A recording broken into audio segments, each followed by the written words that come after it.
कभी कभी ऐसी घटनाएं हो जाती हैं जो हमको झकझोर जाती हैं, अंदर तक झकझोर देती हैं, हमारी आत्मा तक झकझोर देती हैं। हम जब उस क्राइम के बारे में सुनते हैं तो हमारी आत्माएं तक झकझोर जाती हैं। जब हम ऐसे क्राइम के बारे में सुनते हैं या देखते हैं तो हमारी खुद की आत्माएं कांपने लगती हैं, हमारी खुद के अंदर कपकपी बंधने लगती है। ऐसे ऐसे क्राइम को लोग अंजाम दे देते हैं। हैरानी की बात यह नहीं है कि लोग क्राइम को अंजाम दे रहे हैं, हैरानी की बात यह है कि लोग अपना बनकर आते हैं, अपना बनने के बाद ऐसे क्राइम को अंजाम देते हैं। यकीनन अगर ऐसे लोग दुनिया में रहेंगे तो लोग एक दूसरे पर विश्वास करना ही बंद कर देंगे। भरोसा जो है इंसानियत का दूसरा पहलू है। अगर आपके अंदर इंसानियत है तो फिर भरोसा भी होगा, अगर भरोसा है तो इंसानियत भी होगी। अगर ये चीजें खत्म हो जाएंगी तो दुनिया में न इंसान बचेगा न इंसानियत बचेगी। फिर वो लोग बचेंगे जो ताकतवर होंगे। जैसे छोटी मछली को बड़ी मछली निगल जाती है, वैसे ही इस समाज में भी होने लगेगा। हमारे अंदर सोचने समझने की शक्ति है, हमें क्या करना है क्या नहीं करना है ये सब हम सोच सकते हैं और फिर हम जानकर ऐसे क्राइम से बच भी सकते हैं। लेकिन हम लोग हैं कि क्राइम से बचने की बजाय उसमें उलझ जाते हैं और फिर अपनी और अपने परिवार वालों की पूरी जिंदगी झंड कर देते हैं। सो हेलो, नमस्कार, आदाब, सत श्री अकाल। कैसे हैं आप सब? मैं सन स्टार हाजिर हूँ फिर से एक और नई सच्ची कहानी के साथ में। आज की जो सच्ची घटना है वो उत्तर प्रदेश के लखनऊ से है। और कहानी भी क्या है दोस्तों कि एक दर्द है, एक दास्तां है जिसे सुनाने का मन तो नहीं है, लेकिन क्या करें, समाज में एक ऐसे भी पहलू हैं, ऐसे भी लोग हैं और ऐसी भी जिंदगी गुजर रही है। सो चलो हम कहानी की तरफ ही चलते हैं। होता यह है कि एक परिवार होता है जो बेहद ही गरीब होता है। 3 बच्चे होते हैं, सबसे बड़ी लड़की होती है। उस लड़की के 2 छोटे छोटे भाई बहन होते हैं। लड़की के माँ बाप ऑलरेडी दुनिया को पहले ही अलविदा कह चुके हैं। लड़की अभी मुश्किल से 14-15 साल की होगी और उस लड़की पर ये पहाड़ टूट पड़ता है। खुद ढंग से उसने दुनिया नहीं देखी थी, उसके ऊपर अपने भाई बहन का बोझ आ जाता है, उन्हें पालने का बोझ, उन्हें पढ़ाने का बोझ आ जाता है। सोचिए वो ऑलरेडी एक ऐसी सिचुएशन में थी, ना उसके घर में खाना था, ना ही उसके यहाँ रहन सहन का पक्का मकान था। अपनी झुग्गी झोपड़ी में रह के गुजर बसर कर रहे थे, ऊपर से माँ बाप का भी साया नहीं है। सोचो ऐसे लोग कैसे जिंदगी गुजारते होंगे। लड़की खूबसूरत थी, जवानी की दहलीज पे कदम रख रही थी और मेहनत मजदूरी कर रही थी। लोगों के घर जा जाकर उनके बर्तन झाड़ू पोछा करती, खाना बनाती। इस तरह से वो कुछ पैसे कमाती और अपने भाई और बहनों की देखभाल कर रही थी, उनकी पढ़ाई कर रही थी। सब कुछ चल रहा था, गुर्बत के दिन थे, बीत रहे थे, समय कट रहा था, टाइम गुजर रहा था। एक रोज एक लड़का उसकी जिंदगी में उसका हमदर्द बन के आता है। उसको मदद के नाम पर वो उसको चंद पैसे देने लगा। इससे उस लड़की को वो लड़का अच्छा लगने लगा। जाहिर सी बात है यार, जो हमारे दुख में खड़ा हो जाए वो इंसान हमें सबसे अच्छा लगता है, और जो हमारे दुख में नहीं है उससे हमें लेना देना नहीं है। आमिर नाम का लड़का उस लड़की की देखभाल करने लगा, उसकी मदद करने लगा। उस लड़की को कपड़े वगैरह, गिफ्ट वगैरह, उसकी बहन भाइयों की फीस वगैरह भरने लगा। आमिर जब मदद करने लगा तो धीरे धीरे उन दोनों की नजदीकियां बढ़ गईं, और नजदीकियां इतनी बढ़ गईं कि दोनों के बीच में प्रेम प्रसंग हो गया। लड़की तो उसको बहुत अच्छा ही समझ रही थी।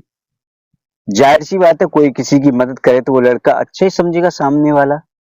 हमें पता तो नहीं है ना सामने वाला किस रूप में और क्यों हमारे नजदीक आ रहा है। हमें तो यही लगेगा ना, जो हमारी मदद कर रहा है हमें यही लगेगा सामने वाला बंदा अच्छा है, उसके अंदर इंसानियत है।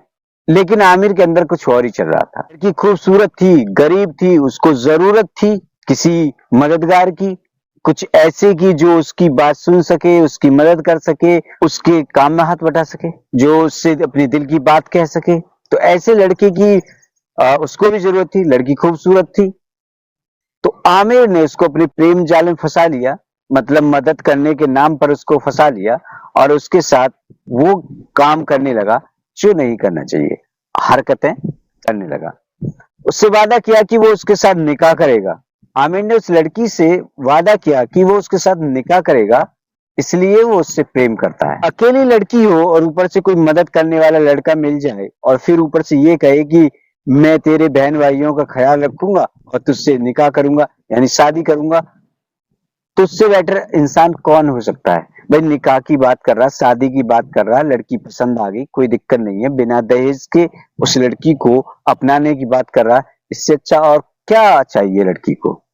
प्लस पॉइंट ये भी था कि उसके बहन भाइयों की मदद करने की बात कर रहा है। तो यही चाहिए था कि जब तक उसके बहन भाई बड़े ना हो जाएं, अपने पैरों पे खड़े ना हो जाएं, तब तक वो या तो उन बच्चों का बहनोई या उस लड़की का हस्बैंड और वो लड़की मिलकर अपने बहन भाइयों की देखभाल करे। इससे अच्छा तो और कोई चारा ही नहीं है। शादी का झांसा देकर वो उस लड़की के साथ में अपनी ख्वाहिशात को पूरा करने लगा, अपनी ख्वाहिशों को पूरा करने लगा। यानी मैं सीधे शब्दों में कहूं कि वो उस लड़की के साथ अपनी हवस पूरी करने लगा, तो ये गलत नहीं है। वो रोज उस लड़की के साथ हवस पूरी करने लगा और होते करते वो लड़की गर्भवती हो गई। उस लड़की ने अब उससे कहा कि शादी कर लेते हैं, मेरे पेट में आपका बच्चा पल रहा है। इतना सुनना था कि आमिर के पैरों के नीचे की जमीन खिसक गई। उसके जो मंसूबे थे वो अब फेल होते हुए नजर आए।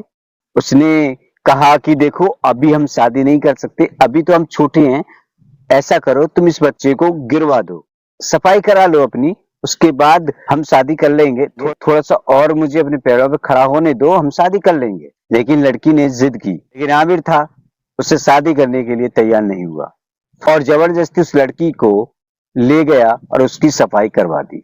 सफाई होने के बाद उस लड़की की तबीयत अचानक से खराब होने लगी। जब तबीयत खराब होने लगी तो उसे बलरामपुर के हॉस्पिटल में उसको भर्ती करा दिया गया।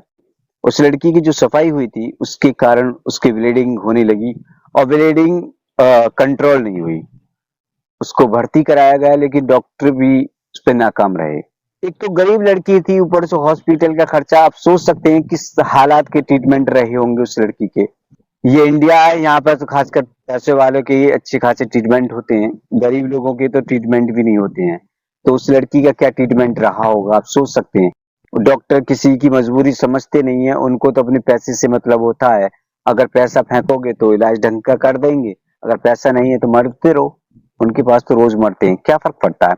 यही हाल उस हॉस्पिटल का भी था। उस लड़की की ब्लीडिंग हो रही थी तो डॉक्टरों को चाहिए था कि उस ब्लड ग्रुप मैच करके उसका ब्लड चढ़ाएं, उसको ब्लड चढ़ाएं, उससे ब्लड के जो कमी हो रही थी उसके ऊपर से चढ़ाया जाए ताकि उस लड़की का ब्लीडिंग कंट्रोल होती रहे। लेकिन ऐसा कुछ हुआ नहीं, ब्लीडिंग चलती रही, कंट्रोल हुआ नहीं। लड़की ने 20 दिन बाद लड़की दम तोड़ देती है। लगभग 20 दिन तक वो लड़की जिंदगी और मौत के बीच में लड़ती है, जिंदगी और मौत से लड़ती है। लेकिन क्या करें, आखिरकार मौत जीत जाती है और जिंदगी हार जाती है। अब उस लड़की को उसके घर पर लाया जाता है। सोचिए जिस घर में खाने के लाले पड़े हों, उस लड़की के अंतिम संस्कार के भी लाले पड़े हुए थे। भाई बहन जो छोटे थे उनका क्या हाल रहा होगा। आप सोचिए उस लड़की के बाद उनका इस दुनिया में कौन है। यकीनन उस लड़के ने मदद के नाम पर उस लड़की के साथ ऐसा घिनौना काम कर दिया। छोटे छोटे बच्चों के ऊपर से बहन का भी साया हटवा दिया। मतलब कि भरी दुनिया में कौन अपना होता है। लड़की अगर जवान हो, अकेली हो, तो सब भेड़ियों की नजर से ही देखते हैं, कोई भी अच्छी नजर से नहीं देखता है। मदद के नाम पर लड़कियों के साथ अक्सर यही होता है और होता भी रहेगा, क्योंकि ना समाज जागता है ना हम, ना सरकारें जागती हैं। उनको वोट चाहिए तो हिंदू मुस्लिम चाहिए, अगर हिंदू मुस्लिम नहीं है तो जात बिरादरी चाहिए, मतलब उनको आपस में लड़ा देना है।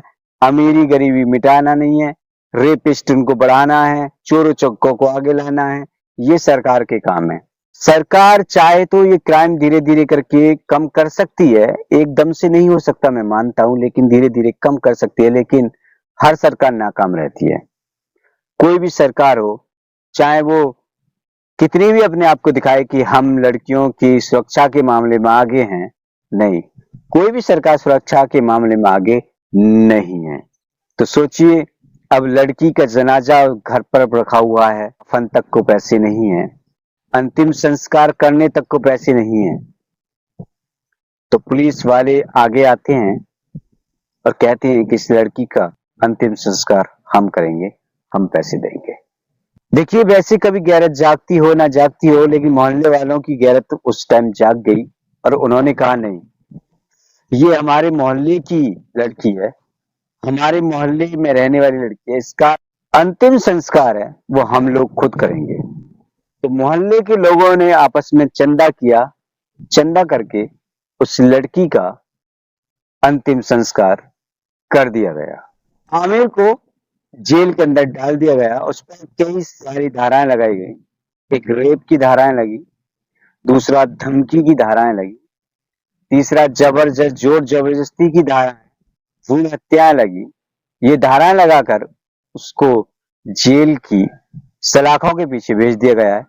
ये तो आमिर खैर अपने करतूत के लिए जेल चला गया। छोटे छोटे बच्चों का क्या कसूर था जो बिना माँ बाप के थे, पहले से ही बिना माँ बाप के थे। उनकी एक बहन थी जो उनको पढ़ा लिखा रही थी, चूल्हा चौका करके उनका पेट पाल रही थी।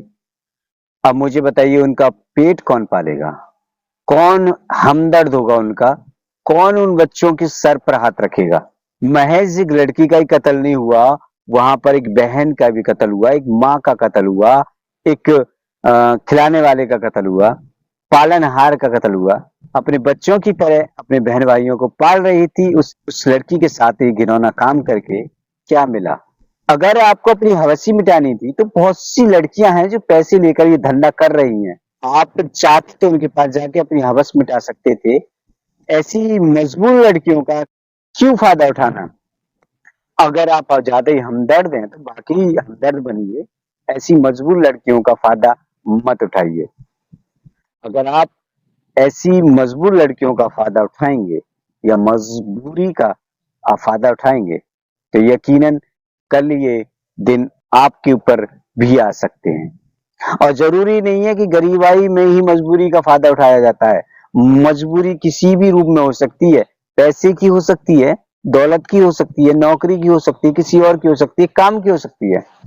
तुमसे कोई काम करा ले और उसके बाद तुम्हें कोई पैसा ना दे, वो अपनी मजबूरी दिखाता रहे, तो ये भी एक मजबूरी है। और तुम्हें फिर कैसा लगेगा? बुरा लगता मेरे भाई। तो मजबूरी में अगर आप किसी इंसान की जिंदगी में जा रहे हो और कोई इंसान तन्हा है, अकेला है, अगर आप उसकी जिंदगी में जा रहे हो तो हम सफर बनिए ना, आप उससे शादी करिए। अगर वो लड़की इतनी आपको अच्छी लग रही है तो शादी कर लीजिए। इससे अच्छा और क्या हो सकता है कि आपने एक बेसहारा को सहारा दिया। लेकिन आप तो हवस के पुजारी हैं, है ना? आप तो हवस के पुजारी हैं। आप मदद के नाम पर उस लड़की के साथ ये घिनौनी हरकतें कर गए। शर्म नहीं आई आपको? अरे आपके भी आगे आपकी बहन होगी, आपकी आने वाली बेटी होगी। सोचिए अगर कोई उसकी मजबूरी का फायदा उठाए तो क्या होगा? तो ये कहानी दोस्तों आप कैसी लगी हमें कमेंट करके बताइएगा। और आपके हिसाब से आमिर के लिए क्या सजा होनी चाहिए? आपका क्या सोचना है? क्या उस मजबूर लड़की के साथ ऐसा कुछ करना चाहिए था आमिर को? आमिर ही क्या, किसी को भी ऐसा कुछ करना चाहिए ऐसी मजबूर लड़की के साथ? आप क्या सोचते हैं इस बारे में? हमें कमेंट करिए। कहानी अच्छी लगी हो तो इसे लाइक कर लें, चैनल पर नहीं तो सब्सक्राइब तो जरूर कर लें, क्योंकि ऐसी कहानियां, समाज के मुद्दे और समाज में हो रही घटनाओं का अक्सर ऐसी वीडियो लेके आता रहता हूं, आपको अवगत कराता रहता हूं। सो आप चैनल को जरूर सब्सक्राइब कर लें। मिलेंगे अगली किसी क्राइम स्टोरी में या किसी और स्टोरी में। तब तक के लिए चाहेंगे इजाजत।